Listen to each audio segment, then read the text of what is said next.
Georgia institute of টেকনোলজির আর্থ scientist Chris Reinhard বলেছেন যে বায়ুমণ্ডলে দ্রুত কমে আসছে অক্সিজেনের পরিমাণ, আর তা মোটেও খুব একটা ধীর গতিতে হচ্ছে না।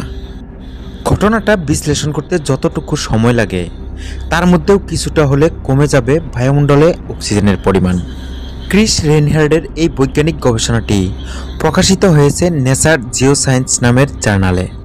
The future lifespan of Earth oxygenate atmosphere নামে এই সমীক্ষা সঙ্গত কারণেই দুশ্চিন্তার পরিবেশ তৈরি করেছে বিশ্বজুড়ে।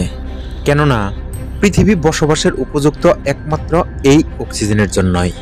উদ্ভিদ থেকে প্রাণীকুল বায়ুমণ্ডলের এই উপকরণটির উপরে জীবন ধারণের জন্য সকলেই নির্ভরশীল। কাজেই অক্সিজেন যদি না থাকে বলাই বাহুল্য পৃথিবীতে প্রাণেরও আর অস্তিত্ব থাকবে না। ক্রিস রেইনহার্ট তার এই লেখায় যখন অক্সিজেন একেবারে ফুরিয়ে যাবে পৃথিবীর বায়ুমণ্ডল থেকে, সেই অবস্থাটির তুলনা টেনেছেন গ্রেট অক্সিডেশন ইভেন্টের সঙ্গে। আজ থেকে 2.4 বিলিয়ন আগে পৃথিবীর অবস্থা ছিল এইরকম, অর্থাৎ তখনও পৃথিবীতে প্রাণের জন্ম হয়নি। অনুকূল পরিবেশ সৃষ্টি হওয়ার আগের পর্যায়ে দাঁড়িয়ে রয়েছে এই গ্রহ। অক্সিজেন ফুরিয়ে গেলে আবার আমরা সেই জায়গাতেই ফেরত চলে যাব বলে জানিয়েছেন তিনি। সমস্ত পরীক্ষা নিরীক্ষা চালিয়ে গবেষকদের পর্যবেক্ষণ, পৃথিবীর বায়ুমণ্ডল থাকা অক্সিজেনের আয়ু সম্ভবত 100 কোটি বছরের কিছু বেশি।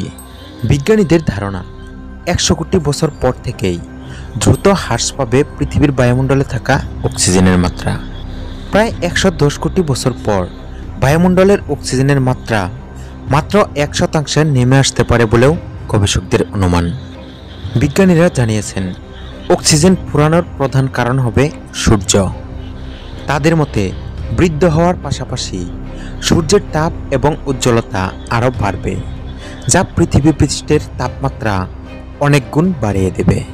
পৃথিবীর তাপ বাড়লে বায়ুমণ্ডল কার্বন ডাইঅক্সাইডও অতিরিক্ত গরমের কারণে ভেঙে যাবে। এই দুটি কারণে গাছপালা বেঁচে থাকতে পারবে না।